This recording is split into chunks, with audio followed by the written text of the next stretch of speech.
8 settembre, storia di fede, devozione e preghiera che si ripete ogni anno e porta le voci e le speranze dei vicentini al santuario di Monteberico, qui dove nel 1426 per la prima volta apparve la Madonna.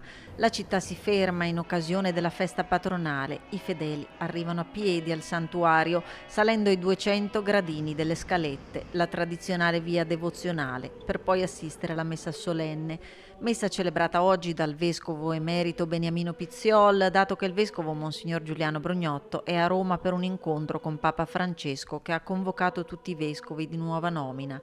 Occasione per richiamare, oggi più che mai, al senso e al valore della nascita e della rinascita che giunge dopo i periodi di tenebra.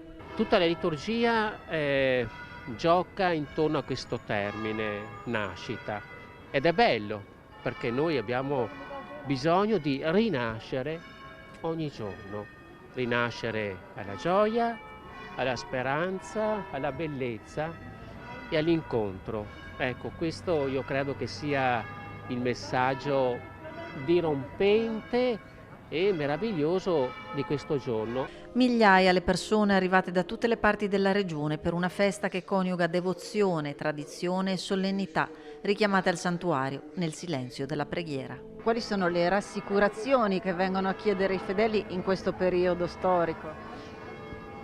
Sono tante le ansie, le fatiche, le preoccupazioni, le apprensioni, che so, può essere il lavoro, la malattia, tutte quelle situazioni che avvolgono la persona e per gettarla nell'angoscia, nella delusione, nella rassegnazione. Invece no, qui no, c'è un cambiamento repentino di questa vita che appunto viene accolta in questo grembo, che è il grembo materno di Santa Maria, Madre Celeste, che poi è lei che dona, chi dona?